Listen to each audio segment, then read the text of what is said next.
Well, good afternoon, ladies. Oh, Can you hear me? There we go. Good afternoon, ladies and gentlemen, and welcome to Vanderbilt University and the 8th Annual National Security Symposium hosted by the Vanderbilt Naval ROTC Alumni Association. I'm Captain Ted Heflin, the Commanding Officer and Professor of Naval Science of the Vanderbilt Naval Reserve Officer Training Corps, and it's my honor this afternoon to welcome all of you to what I'm confident will be an engaging and enlightening discussion on a complex and evolving topic, which is the effective use of air power, lessons from Iraq, Bosnia, Libya, and Syria. Now, this topic directly affects our national security, and it's an important one to focus on. These discussions are really important, and we're very fortunate today to have a guest speaker with an immense amount of experience to discuss this topic. And fortunately for us, he's agreed to share his personal insights with us today. In my opinion, open discussion and examination of national security matters is very important and fosters a strong link between the American people and our military institutions and our policies. And this is critically important to maintaining a strong and effective military. So I thank all of you for being here today and for participating in this conversation. In 1984, there was a conference on technology and entertainment and design that was hosted as a one-off event in Silicon Valley under the slogan, "Ideas Worth Spreading."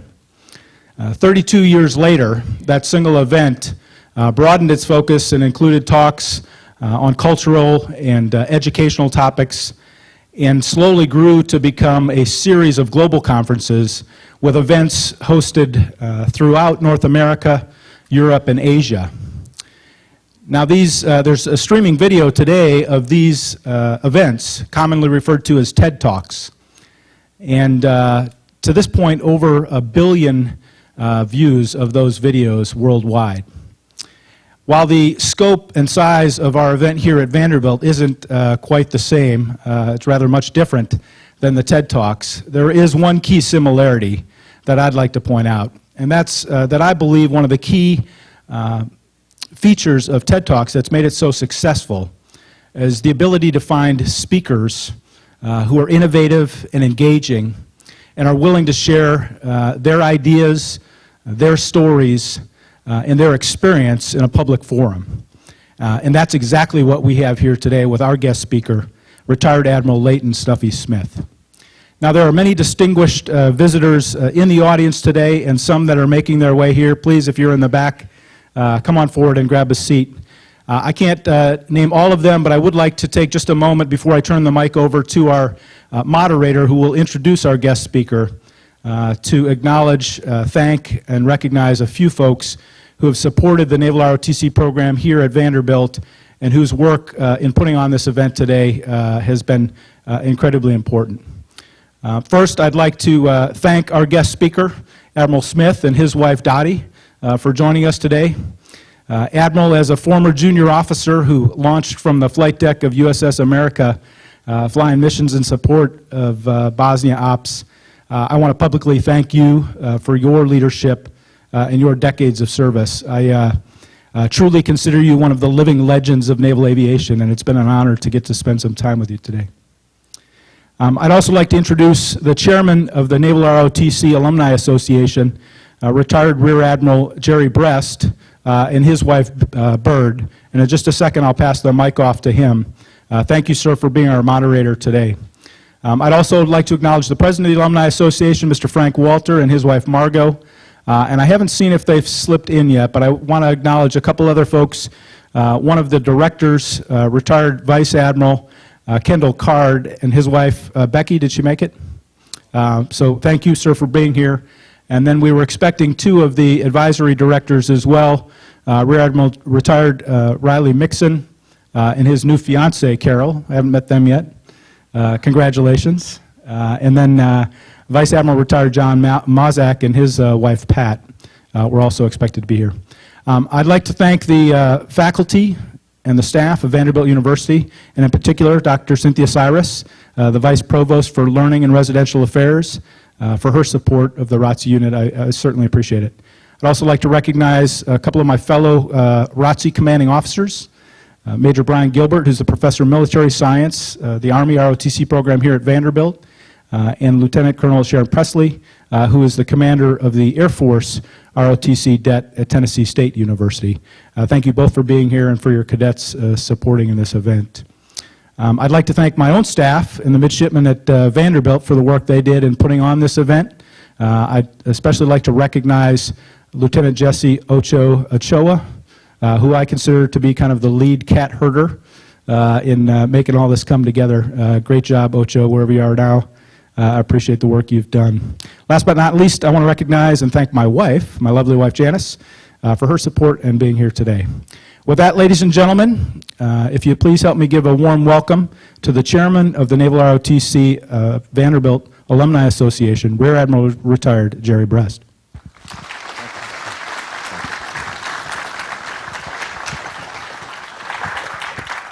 Thanks, ladies and gentlemen. It's fun to be here, and this is going to be a fun episode for you. Whether or not you learn a whole lot is another matter, but nevertheless, you will enjoy it. Admiral Leighton Snuffy Smith was born and raised in Mobile, Alabama.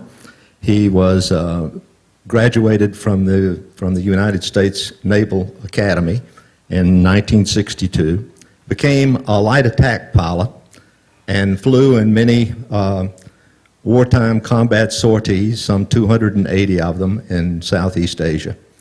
Happened to be my ops officer when I was the executive officer of VA-82 in 1972, when we went once again to war in Vietnam, South China Sea. And to show his deference to me, instead of calling me the executive officer, I was called the excess officer. So, as you might realize, his respect for command has always been very high, except at least in that one particular place. He is not, by the way, nor are we as naval aviators, politically correct. We may not even be particularly correct. But anyway, it's been fun, and it's been great knowing him for so many years, and I'm pleased to have him here with us. He had a flag officer tour of duty as the Deputy Chief of Naval Operations for Plans and Policy. He then became the Commander-in-Chief of U.S. Naval Forces in Europe, and later, as a NATO command, was also the Commander-in-Chief of Allied Forces Southern Europe. He will speak about some of his experiences as a joint warfare commander, which he's had a number of, and in 1997, he was made an honorary Knight of the Knight Commander of the British Empire. I don't really know what that means, and hopefully somebody will ask Snuffy to tell us what that means. But anyway, I'd like to welcome you all here and tell you how important it is for us to have your support, and ask you also to welcome Snuffy at this time.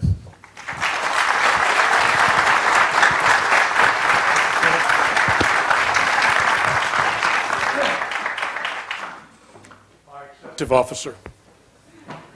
Well, I tell you what, when I got a call and it was asked if I would come here, I first said no, and then I said yes because I thought it was only a 3-hour drive from Pinehurst, North Carolina.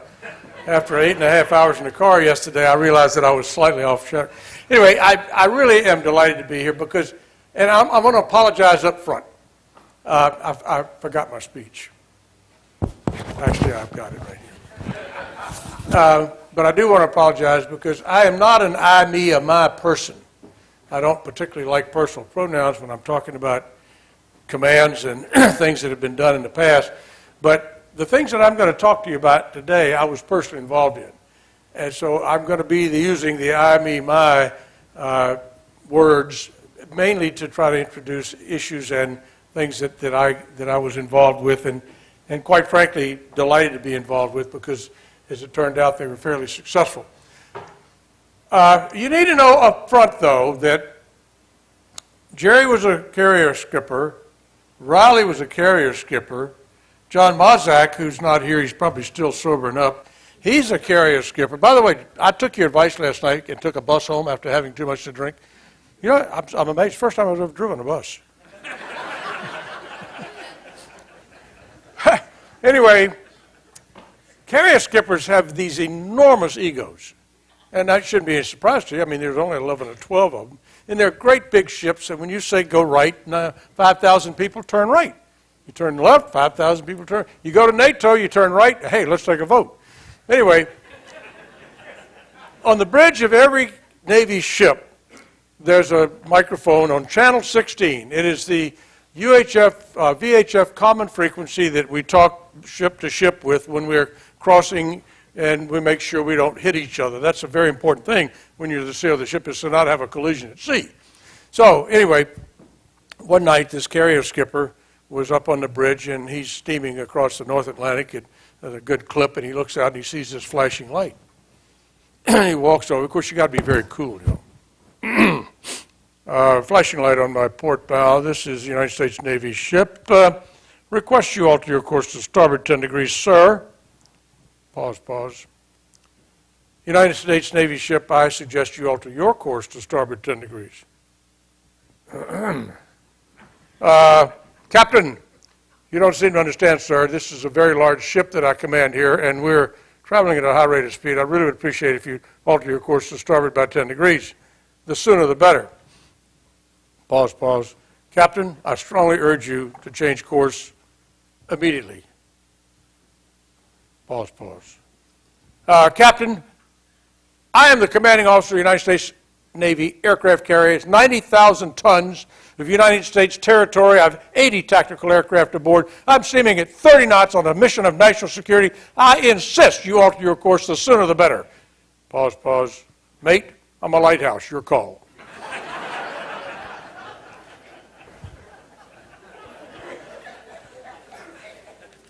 That's kind of like having a wife that always puts you down. I want to talk a little bit. First of all, let me just read you a couple of definitions, and I promise you I won't do any more reading. Favorable air situation is defined as the extent of the air effort applied by enemy forces is insufficient to prejudice the success of friendly land, sea, or air operations. That's kind of a stupid definition. Basically, it means you got a little bit of an advantage. Air superiority is defined as that degree of dominance in the air battle of one force over another, which permits the conduct of operations by the former as its related land, sea, and air forces at a given place and time without prohibitive interference of opposing forces. That means if somebody comes up, you could probably kick his butt. Air supremacy is that degree of control of the air wherein opposing forces are incapable or ineffective in interfering with friendly forces. For effective air operations, the first thing you want to do is to gain air supremacy. You don't want to have to worry about anything on the ground. So that's a sort of a given with me. And I think in every operation that I've been involved with, what the first thing that will happen is we try to take out any air defenses so that we can put our aircraft over our enemy territory, basically, and operate at will. I'm going to give you an example of the absolute stupidest air war we've ever conducted in our life. It was called Vietnam. Jerry flew there, Riley flew there, I flew there. Between the three of us, I think we probably got about 900 missions, something like that. Enough to get the hell scared out of you. You know, you don't like getting shot. Actually, it's a real thrilling event, but only if you don't get hit. We stood by and watched as the North Vietnamese built surface-to-air missile sites. We could not bomb them because Russian technicians were in there helping them build the sites and training them how to use the sites, so we could not bomb these sites as they built them. We had frequent bombing pauses. We had sanctuary areas. For a while during the war, there was a 30-mile circle around Hanoi. We could not fly inside that 30-mile circle. You could not attack, for instance, a SAM site that was 29 miles from the center of Hanoi, unless it fired at you. This actually happened to me. I was on a mission. We were on a target about, 35 miles south, 34 miles south of Hanoi. 4 of us, I was tail end Charlie. That's always a great place to be. We're rolling in, about to hit the target, and this SAM site launches 3 missiles at us. Fortunately, nobody got hit. We were already in our bombing run, so we dropped the weapons. We hit the target. Of course, we never missed the target. Attack pilots never miss the target. And we got back to the ship, and we were debriefing. And one of the admiral's staff, a captain, was interested in the fact that this SAM site had fired at us. And he said, well, why didn't you attack it? Well, sir, we were in our run, and look, our target was there, and we just dropped the bombs. He said, well, we can't go back and attack that SAM site unless it shoots at you. And I could feel this coming. And he said, so what do you think about loading up and going up there and seeing if you can get him to shoot at you again, and then you can attack him? Well, somehow the term SOB shot up into me. And so, how would you like to ride in the back seat? I don't even have a back seat, but I'll fix one for you. Put you back there and you come with me and we do this. That's how stupid it was. I was told one time by my CAG, Gus Kinnear, we had a line above which we couldn't go. I had a target that was directly on the line, about a half mile south of the line. He said, Snuffy, if you roll in from the north and get shot down, we're not coming to get you. We couldn't shoot, we couldn't bomb or target ships that were carrying the very supplies that were expending enormous amounts of energy trying to take out on an individual basis as they drove south, like trucks. The last mission I had in the war assigned to me, and Jerry, you may remember the rice bag hops. There was a ship anchored off of the Vin, off the coast. Vin didn't have a seaport, but the ship was anchored about as close as you get to land, and it would throw rice bags wrapped in plastic over the side on an incoming tide so the bags would float in and the Vietnamese would go out and get them. And our mission, strafe the rice bags. Can you believe that? I couldn't believe it. Those were the stupid things. Now I'm going to fast forward a few years to Desert Storm. When Norm Schwarzkopf, Chuck Horner, Stan Arthur, Gary Luck, those guys got involved with Desert Storm, they had the backing of a president who knew exactly what his mission, what he wanted done. His mission was clear: eject Iraq from Kuwait. Chuck Horner, the air component commander, said, I don't want any interference from Washington. Lyndon Baines Johnson said, nobody bombs an outhouse in Vietnam without my personal approval. Chuck Horner says, you want to target this thing? You come over here and you fly the missions, you can target them all you want. He was not interfered with. He called out the target. Not only did he assign the targets, but he prioritized the targets, decided how badly he wanted to damage them before he would take them off the target list. And then when we decided to go bombing, and I can't remember the exact date, but I remember getting a message that I wasn't supposed to get that said when this is when H-hour was going to occur, and it was about midnight in Germany, so I got up and went into my command center, and I watched this thing develop. But I saw what effective air operations was all about. The first night they went in, they absolutely decimated the Iraqi air defense system.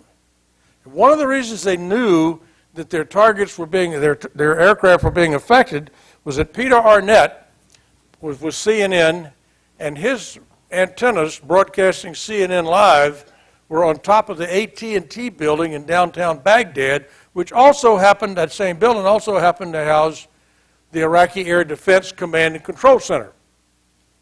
So at the exact instant that the target, that the bomb was supposed to impact the AT&T building and take out the Iraqi air defense, Peter Arnett went off the air. So we knew then that the bombing had been successful.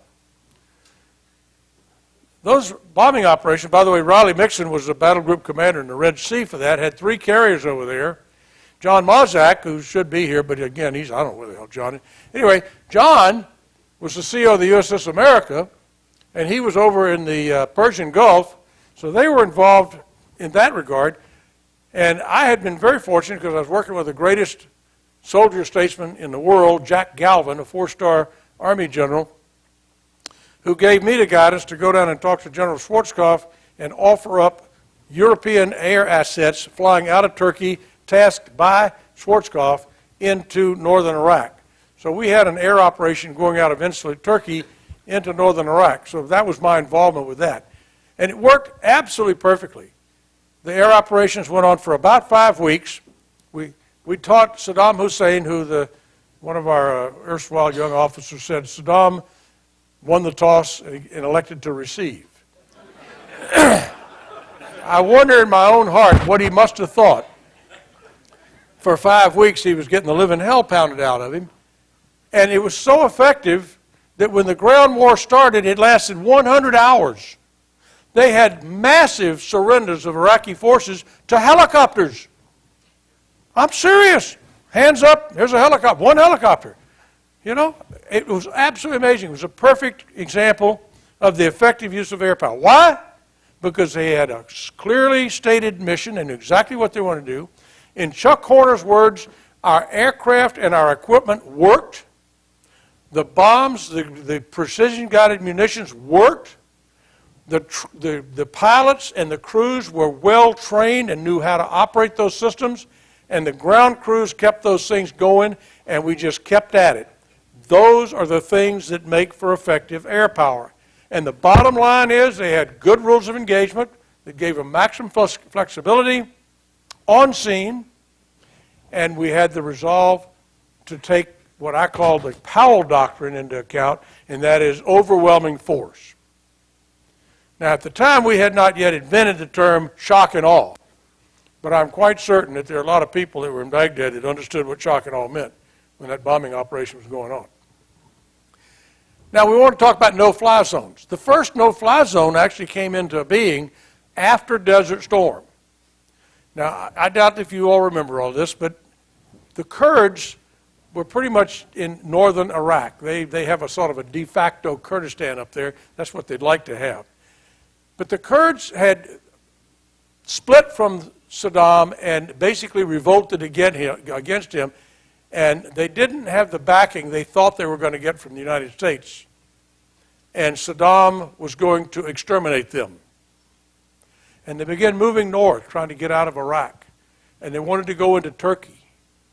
But they got up to the Turkish border, and the Turks said, no, you're not coming in here. We don't want all you guys in here. We got enough problems of our own. So they stopped them.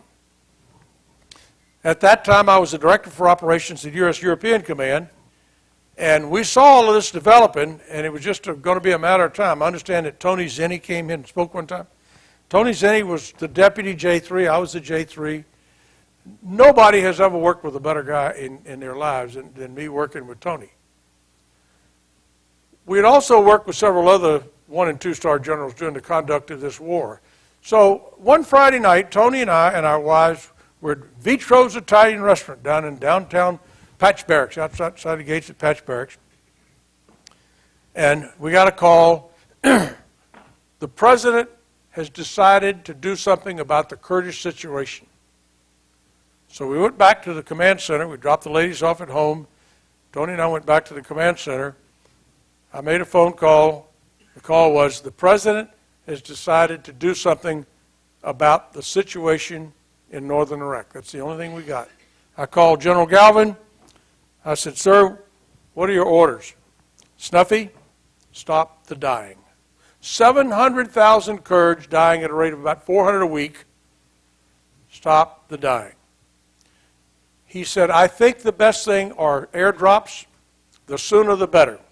Do what you have to do and call me tomorrow and tell me what you've done. Ladies and gentlemen, I made 6 phone calls that night. Jim Jamerson, U.S. Air Force Europe. Dick Potter, Special Operations Europe. Bill Foreman, our Army representative in Turkey. Vice Admiral Paul Ilg, Deputy Commander of U.S. Naval Forces Europe. And Jim Hobson, who owned the C-130s. I said, guys, we need help. Here's what I proposed. On Saturday morning, Bill Foreman called me and he said, I don't think we could get permission for these things to come in. I said, Bill, they're airborne. He said, well, okay, I'll take care of it. Sure enough, he did.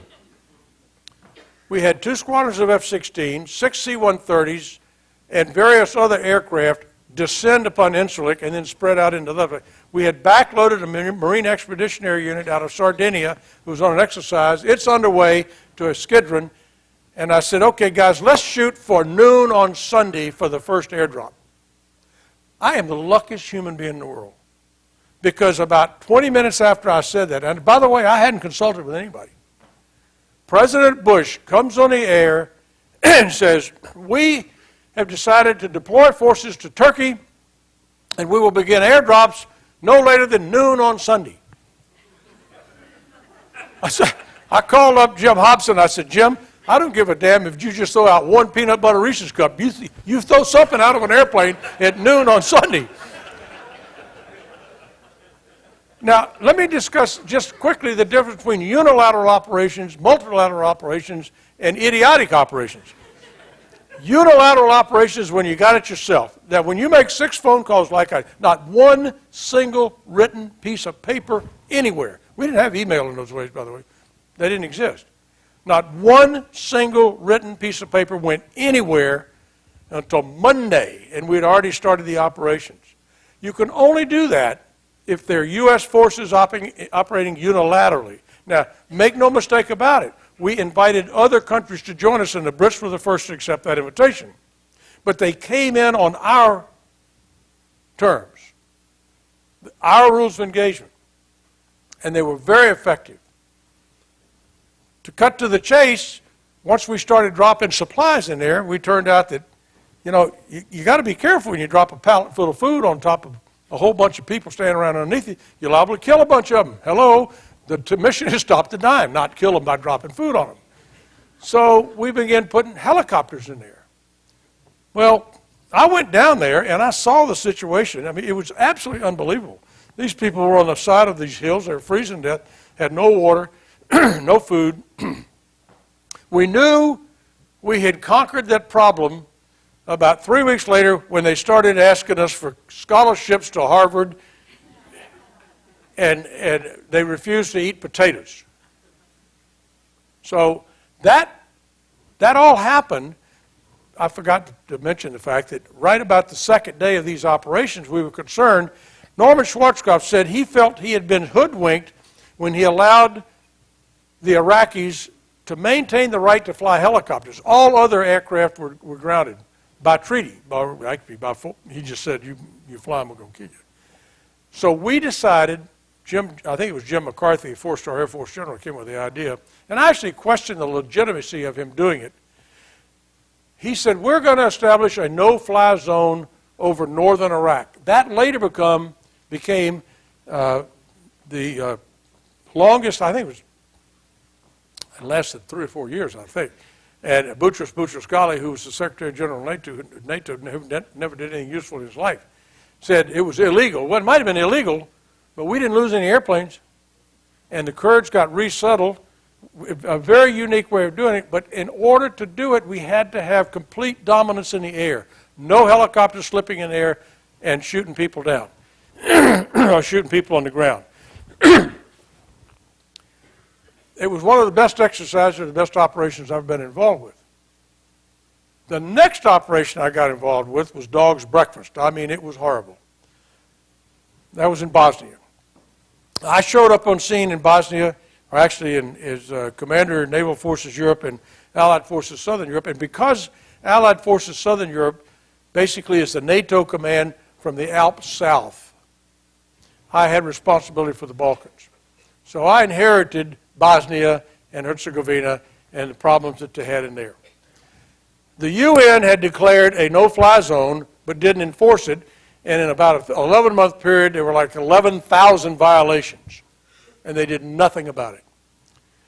They declared safe areas, 6 of them, of areas in Bosnia, so that supposedly, so for the protection of the Bosniaks who were in those safe areas, but they provided insufficient forces to put in there and protect them, and the forces who were in there didn't have the rules of engagement to engage to defend themselves, let alone the people in there.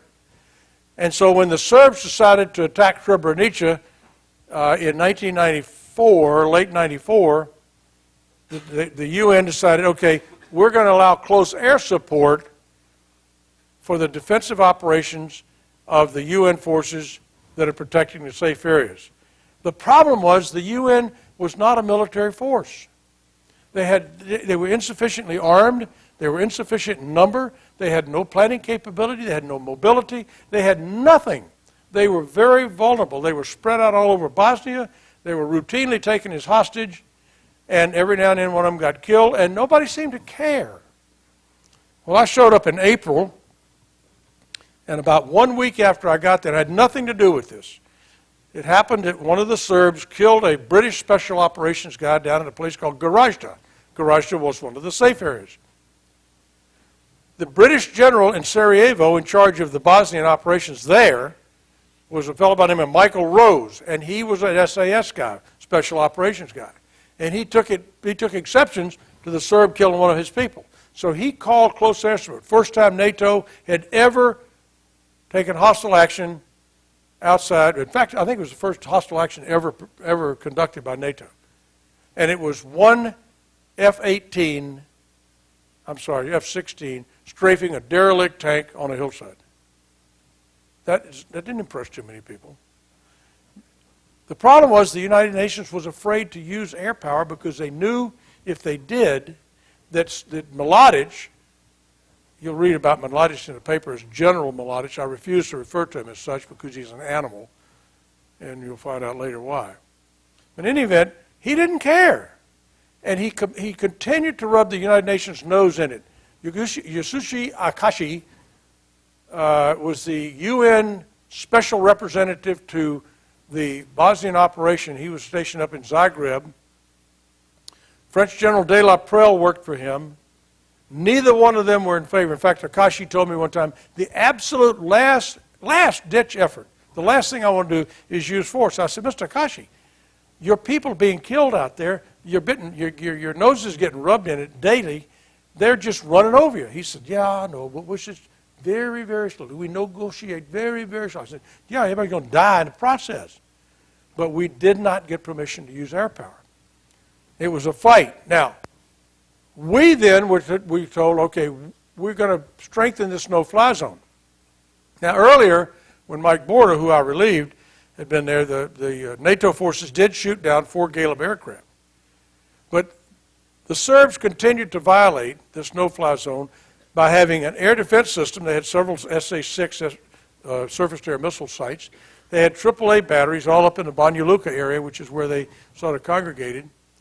And they said, we're going to shoot you down. Well, I wanted to take the SAM sites out. I mean, if we have a no-fly zone and the Serbs are violating it, why should I waste my time flying missions? Just go bomb the damned airfield and they won't have any more airplanes. That's what I said. I proposed it, and De La Prelle said, well, yeah. So we finally ended up bombing, I think it was in November of 94. We did bomb Udbina airfield. But the problem was I wanted to bomb all the aircraft on there. I wanted to take out every piece of rolling stock. I wanted to make a parking lot out of that damned airfield. De La Prelle said no, because every one of those people you kill, that puts one of my people at risk. And I have to sympathize with that. So we were able to bomb taxiways and runways. And I said, we're going to take out the air defense system up there. They didn't have a SAM site, but they did have some AAA. He said, no, I came back. I said, if you don't let me take the AAA sites out, we're not going to attack Udbina airfield. So we finally got permission to do that, and that stopped it for a while. So we were playing this cat and mouse game with the Serbs with their surface-to-air missile sites. We were supposed to have a no-fly zone. We're getting shot at going into Sarajevo with humanitarian flights. The UN is getting captured and taken hostage, and it was just, as I said earlier, a dog's breakfast. In June, specifically the 2nd of June, 1995, a young fellow was flying an F-16 because we'd seen other flights coming out of Udbina airfield. We had moved the orbit point south away from the known location of the Serb missile sites. And he's up there flying around over an undercast. In other words, the clouds are below him. Couldn't see below that. And without warning, here come 2 missiles through the clouds. And one of them nailed him. And Basher 5-2 was seen, the aircraft was seen coming apart right after the cockpit, forward part of the aircraft tumbling into the clouds, no ejection, no emergency beeper. Normally, if you eject from an airplane, you get an emergency beeper, and that gives 2 things. 1, you know somebody jumped out, and 2, it gives you locating data of the pilot was just on the ground. That didn't happen. The pilot also has a personal survival radio. We never got anything from that. So on the 2nd of June, Basher 5-2 disappears. No sign of him on the ground. I had available to me the USS Kearsarge that had a Marine Expeditionary Unit aboard, and the CO of that Marine Expeditionary Unit was Marty Berndt, and his deputy was Chris Gunther. Interestingly, Chris and Marty and I had all been in Stuttgart, Germany together about 2 or 3 years earlier. So we knew each other personally. I asked the Kearsarge to come on up, park themselves off the Croatian coast, because I knew we were going to fly search and rescue missions for the Basher 5-2. And historically, if you get somebody shot down, the sooner you go get them, the better chance that you have of actually rescuing. So I wanted this ship with the Marines aboard. Marines, by the way, aboard have a tactical recovery of aircraft and personnel. Great. I love Marines. I just love them to death. So my son-in-law is one. They're just greatest people in the world. You tell them to kill somebody, boom, they're dead. Boom, done. So they got up there, and we searched. We flew over 500 sorties looking for Basher 5-2. On the 8th of June, I'm up in my headquarters in London. 3 o'clock in the morning, the phone rings. You never get good news at 3 o'clock in the morning. The phone rings, and it was Mike Ryan, our air component commander, later became Chief of Staff of the Air Force. Mike says, "Boss, Basher 5-2 just checked in. We got good comms." I came out of that bed like I'd been shot. This is great. The only problem was they were redoing my headquarters. I had no idea where the command center was. I hadn't gone to it that day. So I said, "Mike, we'll be right with you. I'll call you right back. We'll get everything going." So I hung up the phone, had a guy come get me. By the time he got there, I'd dressed. We went down to the command center. We immediately started the rescue operation for Scott O'Grady. Now, I will tell you that if you've seen that movie, Behind Enemy Lines, there are 2 things that are just horrible. One is, there's probably not 2 words of truth in that whole thing. And the second thing is, I'm a hell of a lot better looking than Gene Hackman. So, by the way, back when O'Grady was shot down, the Serbs said they had captured him. Mladic said he'd captured him. But when Janvier, by that time, this fellow by the name of Janvier, Bernard Janvier was the commander of the Union Forces. He had gone and talked to Mladic. Mladic said to him, "We have captured the pilots." This was coming to me from Janvier. And I said, "Bernard, did he say pilot or pilots?" And he said, "Oh, he said pilots." I said, "Are you absolutely certain?" He said, "I'm absolutely certain. Make no mistake about it." I said, "He doesn't have him. There was only one." So we knew that O'Grady was safe. So we kept going. And despite the talking heads in Washington who continued to insist that there was no way O'Grady could have ever survived that ejection, we got a call from him at 3 o'clock in the morning on the 8th of June. So I called up Marty Berndt on Kearsarge, and not surprisingly, Marty had already heard some of the radio transmissions going on, and he had already gotten his troops together, and this tactical recovery of aircraft and personnel team was basically ready to go. I said, "Marty, how many Marines are you going to take in?" He said, "I'm taking 22 Marines, 2 H-53 helicopters, 2 Harriers, 2 Cobras, and a partridge in a pear tree." And I said, "Are you going?" He said, "Unless you order me otherwise." I said, "Marty, I'm not going to tell you how to do your job. I'll be back with you shortly." My dear friend and mentor, Carl Mundy, was the Commandant of the Marine Corps. I didn't need to call Carl, but I thought as a courtesy, I picked up the phone and I called him, and I said, "Commandant, I'm about ready to send your Marines into harm's way." God love him, he said, "Snuffy, that's exactly why they're there. Do what you need to do." Hung up the phone. By the way, I'm talking to my boss, George Gowan. George is a nice guy. He was a football player at West Point. He wanted to be me. He wanted his hands on the tactical triggers all the time. I used to call him the laser-guided gorilla. But I called up General Jowen, and I gave him a quick brief of what was going on, and obviously woke him up. And so we began putting things together, and it turned out that we were not going to be able to get fixed-wing air support over the Marines, over the site where O'Grady happened to be residing at that moment, until daybreak. Because, I mean, this is in the middle of the night, and these guys are trying to get up and get tanker support and get down there, brief. I called Marty, and I said, Marty, there's no way I could get air support down there until first light. I'll give you your choice. You can go get him now without fixed-wing air cover, or you can wait until the fixed-wing air cover goes in, gets there, and it'll be daybreak, which increases the risk to your troops slightly. Let me call you right back. He conferred with his pilots and with his other advisors, and I'm sure he had several with whom he talked. Called me back. He said, boss, we'd rather have the fixed-wing air cover. I said, okay, I'll call you when it's available. Got everything started. We had the fixed wing going in that direction. We had all kinds of good ETAs, estimated times of arrival. We knew when we wanted to execute this operation. So I picked up the phone and hit my boss's immediate fast dial button. When I'm around, people normally keep 911 on speed dial. But I hit the speed dial button, and as the phone was ringing, I was going to ask permission. I thought to myself, you dummy. If you ask permission, you're going to have to answer 1,000,000 questions. And you're trying to put the monkey on his back, and that ain't where it belongs. He picked up the phone. I said, General, I've given Marty Burnt the execute order. He said, good luck, Snuffy. Keep me advised. I hung up the phone. I called Marty, and I said, execute. So the story, I mean, it was just a wonderful ending to the story. They went in.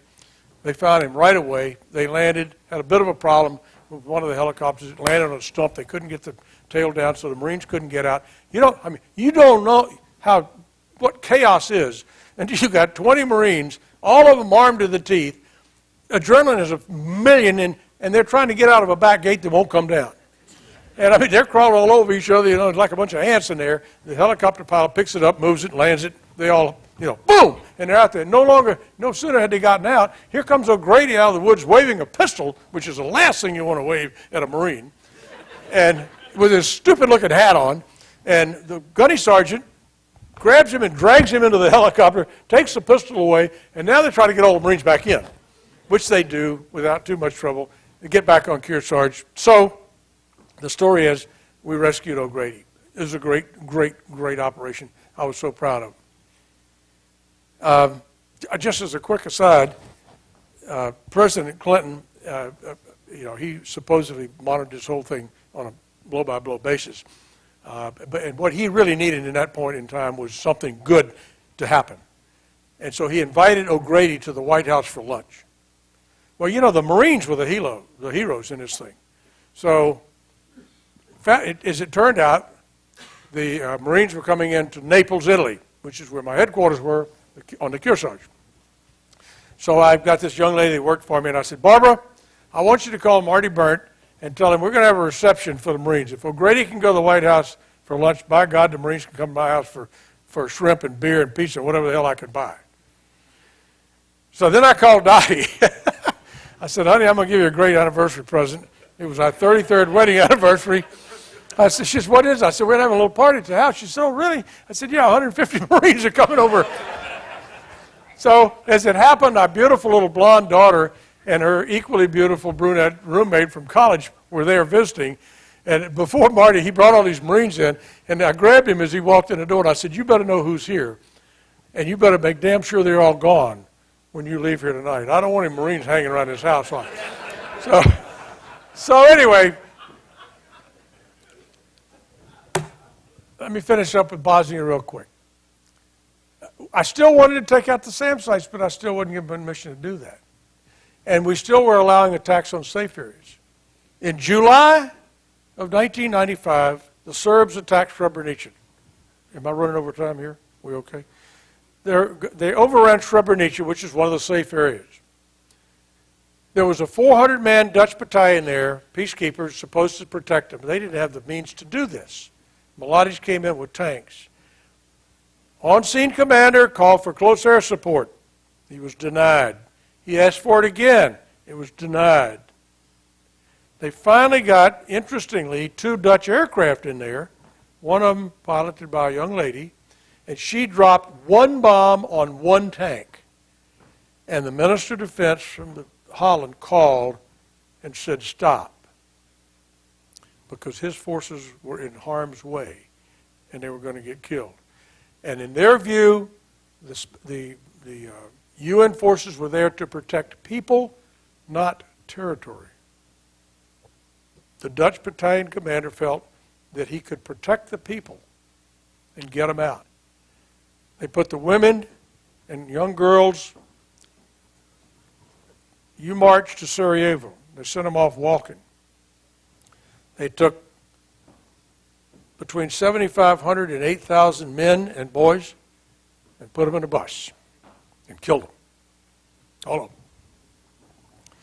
That was a tactical victory, but a strategic defeat for the Serbs, because it finally caused the international community to wake up and say, Jesus, these people know only one thing, and that is power, power, power. Mike Ryan was beginning to work on a bombing campaign called Deadeye to take out the eyes and ears of the Serbs. It later became deliberate force. The international community met and gave us permission. If there's another attack on a safe area, you, Mike Ryan, and you, Snuffy Smith, have the authority to commence bombing without further permission from anybody, except, of course, the UN forces. On the 29th of August, 1995, the Serbs fired some mortars into the marketplace in Sarajevo and killed about 80 people and wounded about 130 others. I called Rupert Smith, who by now was the new UN commander in Sarajevo. He said, give me 24 hours to get my troops into as safe as I could get them, and you can commence. We'd already determined what targets we were going to use. We knew what the targets were. We knew what the aim points were. We knew the damage that we wanted to occur, BDA. You know, we didn't have to blow everything down. We just had to put it out of commission. So we had all of this in place. Janvier is in Paris. He comes back and says, no. I said, what do you mean no? We spent a week putting this together, all these targets. He said, but I don't like the targets. The targets don't make sense to me. I said, Bernard, you approved these targets. We sat there, and he said, well, I don't want you to bomb barracks. Well, the way we call a military compound, like this would be Vanderbilt barracks. And it would encompass all of the campus, the motor pool, the munitions dump, everything. But there would be Vanderbilt barracks. So that's kind of the way it was there. We had failed to explain it properly to him. So I said, okay, let me make a quick change. So we changed the names of the target. And I called him back and I said, here's a new target list. Oh, okay, fine. So we went and just knocked the bejesus out of those targets.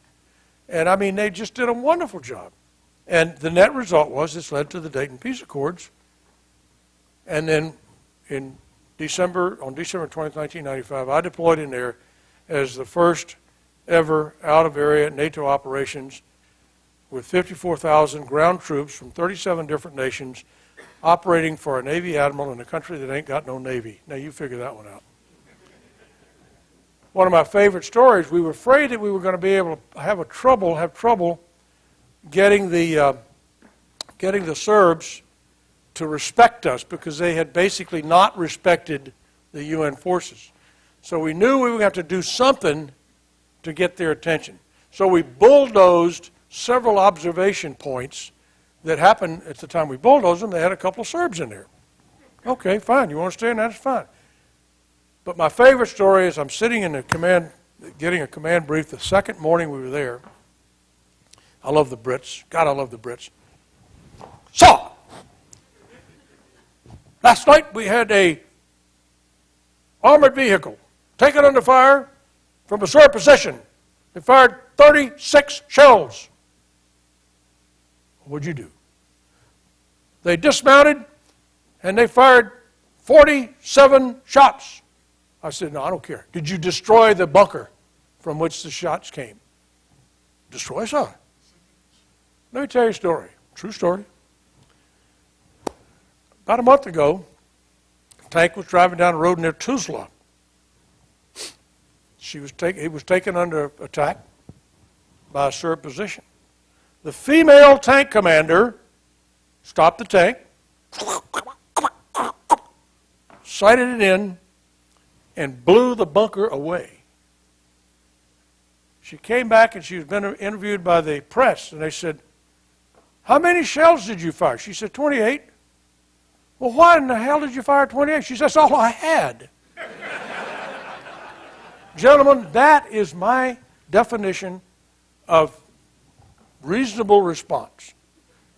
We didn't have any more problems. I'll take your questions on no-fly zones in Libya and Syria. That's man, you don't even want to go there. But I've probably taken more than I need to take here. Jerry, is it time to stop? You keep going, and questions are appreciated and encouraged. Okay. Let me just quickly say that if you, on the surface, you look at the no-fly zone in Libya.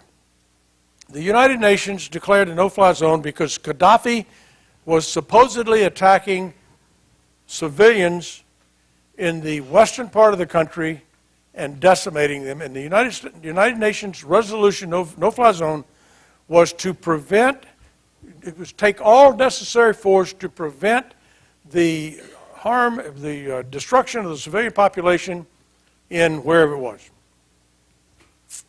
Now, there are a lot of people that believe that there wasn't that big a deal going on, that Gaddafi wasn't annihilating his quote-unquote rebels. But the biggest problem that I saw, and it turned out to be true, is once you start bombing, we fired, by the way, 110 Tomahawk missiles into Libya to sort of soften them up. Then the Brits, the French, and the Canadians flew air into Libya and bombed targets. And then, of course, Gaddafi was murdered, killed, and so that took Gaddafi out of the picture. Therefore, there was no reason for a no-fly zone. The problem was, of course, when you take away Gaddafi, who's in charge? And that was the question I asked. Who are we going to deal with when this thing's done? And the end result was we didn't know. And we still don't know. And the problem we had, there was just a humongous number of weapons remaining in Libya that he had stockpiled over time. And now they're being discovered in all kinds of places throughout Africa and going into the hands of terrorists and people who are aligning themselves with ISIL and in Syria. Very briefly, it wasn't a very well thought out plan. Some people think that it was the French were behind it because the French wanted more influence in the North African area, and they felt if they pushed this forward that they would get it. Not a good idea. If you don't know if you don't ask the question, what happens if, then you better not go in unless you know the answer to that question, or at least the alternatives. Same thing, the Syrian issue is unbelievable. We've got Assad being supported by Iran and Russia. We're supporting the Kurds with special operations and training. The Turks are shooting the Kurds. We want a no-fly zone in there, and then we want to take on Russia, who has now, by the way, put missile systems in there. And I read just this morning where the Russian aircraft carrier Kuznetsov has come through the English Channel and is on its way down to the Mediterranean. Now, just to let you know, they always go with redundancy. You know, we take destroyers out as air defense command, anti-submarine command. When Kuznetsov goes off on a cruise, they take a tugboat with it in case it breaks down. This thing has not got a lot of reliability. Folks, we've got a problem in Syria. I don't think there's any way in hell that we can establish a no-fly zone, because there's no way that Putin, at this point, is going to ever believe what we say. And unless you have a clear mission, you have the forces necessary to back up what you intend to do, you give those forces rules of engagement that gives them maximum flexibility. You give them the equipment they need to do the job, and then you are willing to take the hits, the cost. You need to know what the cost is, both in terms of equipment and lives. And unless you're willing to take it down, you better not start, because you don't have any idea what the hell's going to happen. No-fly zones are not hard in many cases. In other cases, I think they're impossible. Syria is probably one of them. Thank you very much.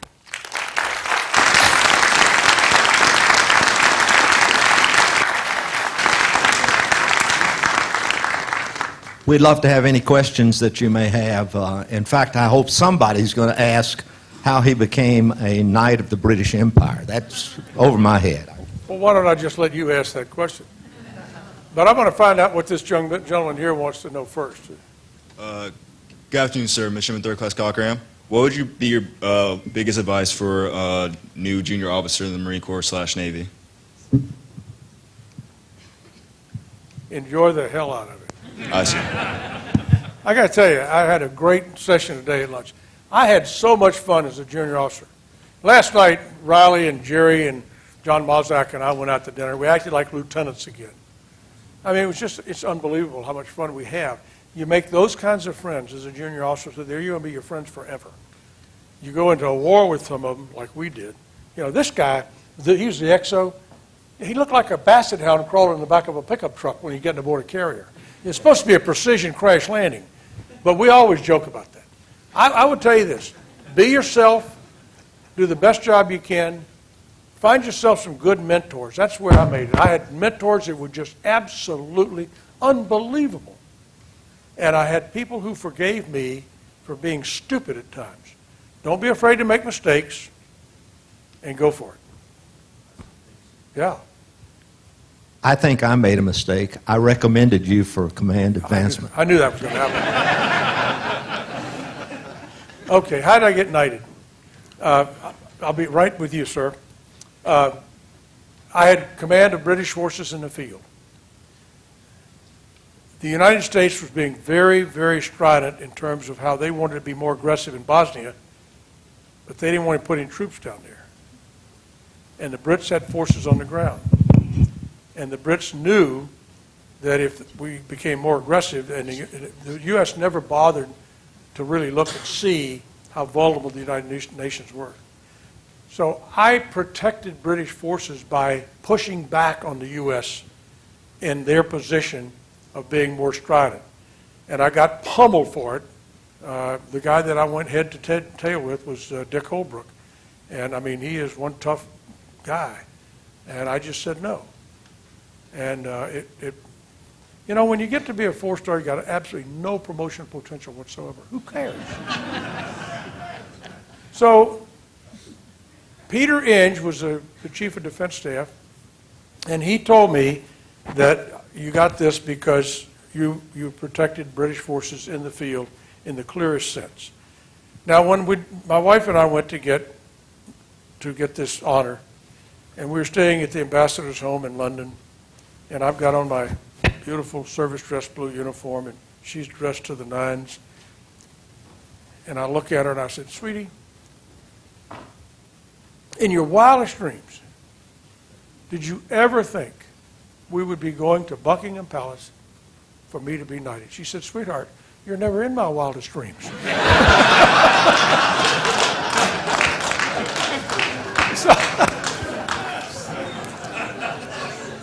How about you, young lady? Did you have one? Question right there. Yes, sir. Admiral, did you ask O'Grady how he survived the explosion of his jet fighter? You know, I did not ask him that specific question, but he obviously was able to eject. Either he ejected himself or the ejection seat functioned without him doing anything about it. And quite frankly, it may have been the latter, because he stuck his head in a hole for 6 days and ate ants and grass and drank water. I mean, I take nothing away from him for sticking it out for 6 days over there. The one thing he said, he was a very religious person, and he said, "I knew you'd never give up on me." Now, Mike Ryan, who you've heard me speak of before, was the air component commander. Mike and I had been in Vietnam. Riley, Jerry, and I have all seen situations where somebody was blown out of the sky, airplane explodes in the air, fireball goes into the ground, no shoot scene, no evidence whatsoever. And so they're declared KIA. And 6 months later, they're walking down the street in Hanoi as a POW. So that changed from, unless you had clear evidence, absolute clear, unrefutable evidence that they were killed, they went MIA, and they stayed that way for years and years and years. Mike and I had seen that happen too many times to give up on O'Grady. And we were pretty close to that point, to be perfectly honest with you. But we decided to keep going. And the guy, the fellow that picked him up, his name, or that hurt him, was a fellow by the name of Hanford. Hanford was the squadron mate, and they'd been flying this mission out over the Adriatic, and basically it was a listening mission, listening to see if he came up on his radio. And Hanford had done his orbits, and it was time for him to go home. But he had enough fuel for 2 more orbits. That's what happened. So Hanford he's my hero, because he stayed there 2 more orbits. And that's when O'Grady. And O'Grady's first transmissions was, I'm alive, I'm alive. Well, no kidding, you're talking. But I knew we had to get him that night. Because if we had waited, the Serbs would have learned through press that we had been contacted, and we would have lost him because they would have known we were in contact, and they would have flooded that area. By the way, the French got really angry because I executed this operation, and President Chirac supposedly called President Clinton, and I got a call that the permanent representative to NATO Council, the French ambassador, demanded to see me in Brussels, and I said, you can demand all you want, I ain't going up there. If you tell me to send pilots into harm's way, don't even think about telling me I can't go get them if they go down. Yes, ma'am. Good afternoon, sir. Midshipman Third Class Commons.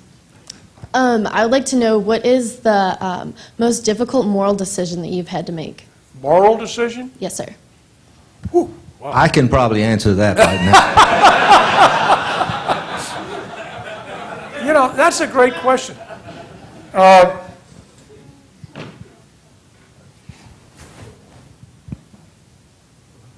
not, I guess you know what's right and wrong. You do what's right.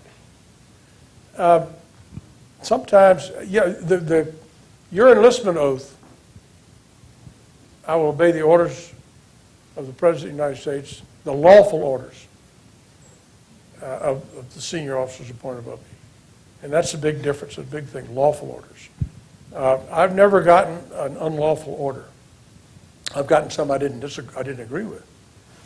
But I've never been placed in a situation where my principles were going to be sacrificed if I carried the order out. And I think Jerry and I agree that sometimes you do what you have to do.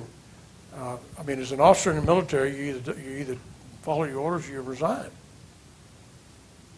unless they're unlawful or unless they're immoral. I can't think of a situation where that was a dilemma for me. But that's a great question. Anything else? Yes, ma'am. Excuse me. Excuse me, sir. What is our goal in Syria? Well, I don't know, because we had a red line and he crossed that and we didn't do anything. Hillary said that, the Secretary of State said that she thought Assad was a good guy and he ought to stay where he is. Now she says he's got to go. I think ideally we'd like to see Assad go, but we don't have any idea who's going to come in behind him. And so now they got ISIS and ISIL, and you got the Kurds and the Turks, and you got Iran, and you got Russia. Too many nasty players, like being a snake pit, and I have no idea how we're going to get out of it. I truly don't. And I'm not sure that anybody in our government has a clear idea of how to sort through all of that and come out with anything. And what I think is going to happen is the poor citizens in Aleppo, they're going to pay the price. And the price, it happens. I was asked years ago at a Naval Academy when I gave a presentation, is there any way to stop genocide and to stop these mass civilian casualties? I said, no, because there are animals in the world. When Milotic can take 7,000, 8,000, put them in a warehouse, and then by the busload, take them and put them in a pit and cover them up. This happened in 1995. I walked over their bones. It's unbelievable that somebody could be there. I asked a Serb general one time, I said, why do your people target 15-year-old girls with sniper fire? Oh, well, sir, because one day she will bear children that will be my enemy. Hello. We don't understand that level of degradation, deprivation, whatever you want to call it. We simply don't understand it. And unless you can crawl down in that gutter with them and live it with them, you can't accommodate to that kind of thinking, and you can't come up with plans that'll combat it. We got one young lady right here. Oh, I'm sorry. You're next, sir. How can we fight a war when the opposition has no uniform? You know, it's not the uniform, it's the fact they have no state. It would be easy if they all were in Turkey or Iraq or Syria, and we could go after the state. I mean, that would be a lot easier. But we managed to screw up our operations because once we take the enemy down, then we try to rebuild the country in our own image. And that's not very smart. We blew it in Iraq when we fired all the Baathists.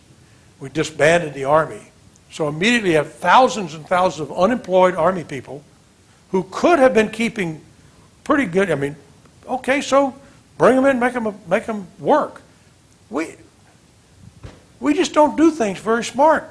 And we did it dumb in Libya. And if we get in Syria, we'll probably do it dumb in Syria because we got the wrong objectives in mind.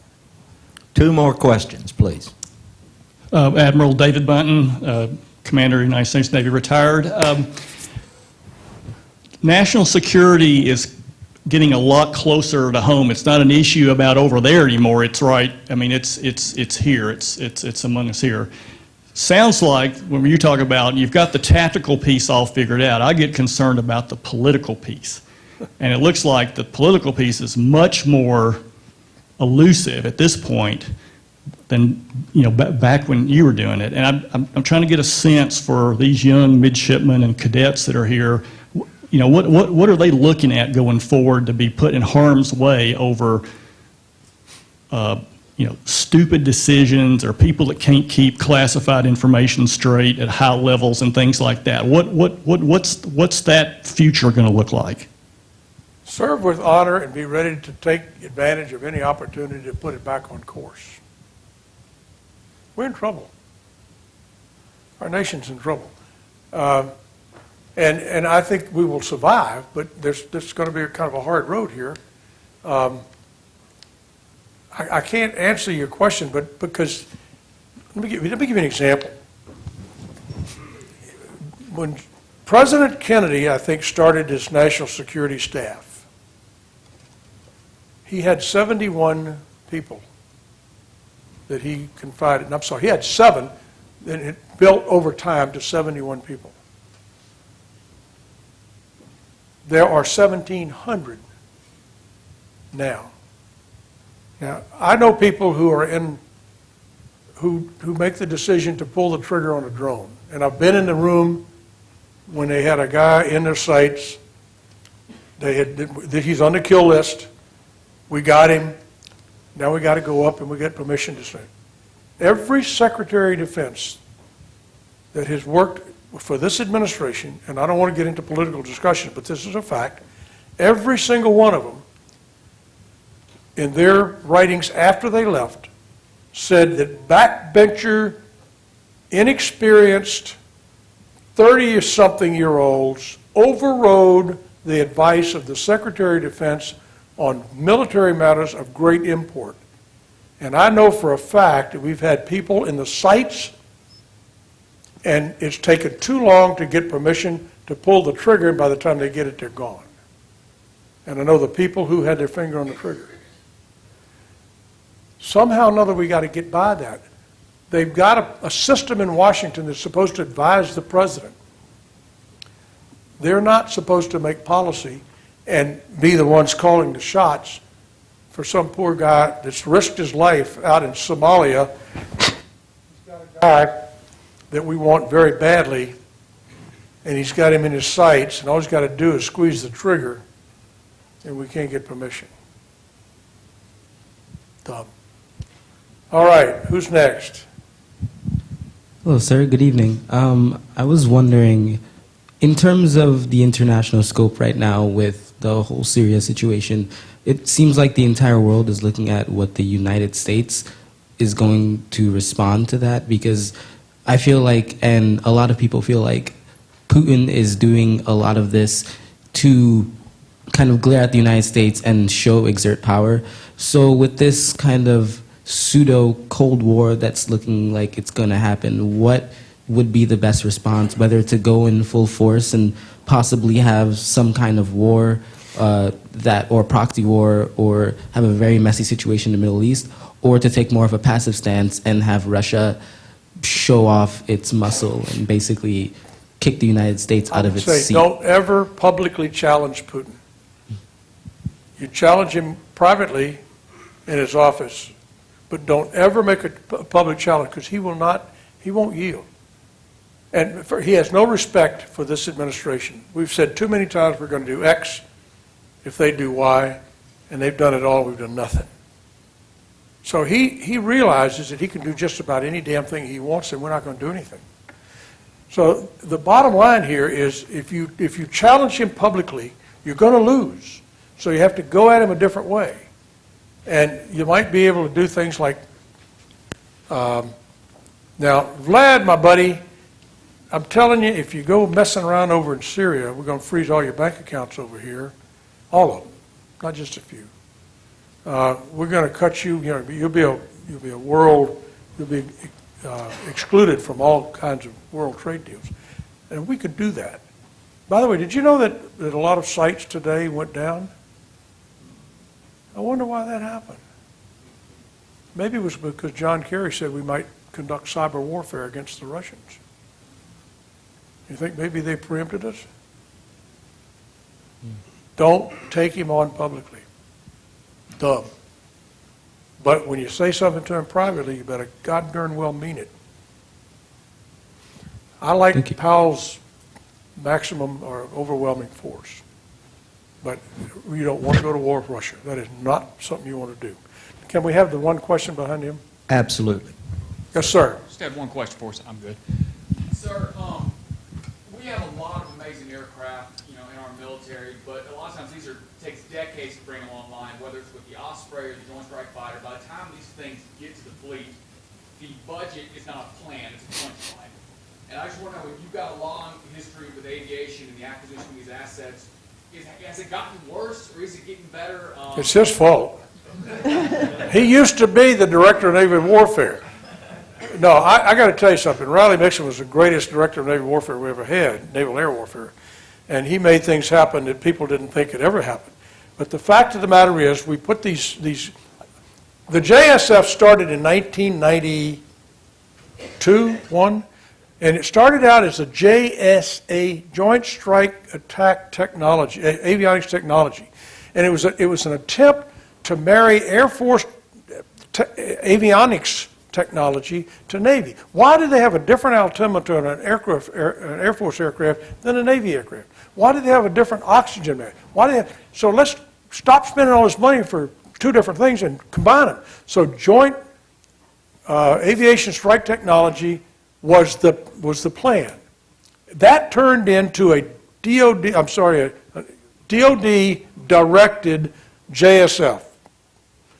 And boy, there it is. And it's been on the board. I worked with Pratt & Whitney as a consultant for quite a number of years, and just watching the technology that they've got to deal with and to meet all the specifications, that's a hard problem. So you either spend your money and your time developing something that is really, no kidding, kick-ass bad, or you take something a little bit less. And there's a trade-off there. I don't believe that industry is trying to rip off the government. I never have, and I've even more convinced of that since I've been working with industry in some very small way. They're honest people. Yes, they have to make a profit, but we keep changing the goalposts, and they keep trying to catch up, and they get blamed for being delayed and overpricing. And we add more for specifications. It's a tough question. I don't know the answer to it unless we're willing to, we had this thing, rapid prototyping. And that was that we build an airplane, if it works, mass produce them. But we don't do that. We got to go through testing procedures, add this, add that, got to get the weight down right, got to carry this weapon. We keep changing it, making it more complex, and industry is chasing it. It's a dog chasing its tail. And I can't give you a good answer on how you solve that problem. I think we better cut it now because I know that the only thing that's standing between Jerry Breast and a drink right now is me. and I tell you, I got it one. And you are about fizzled out. I am.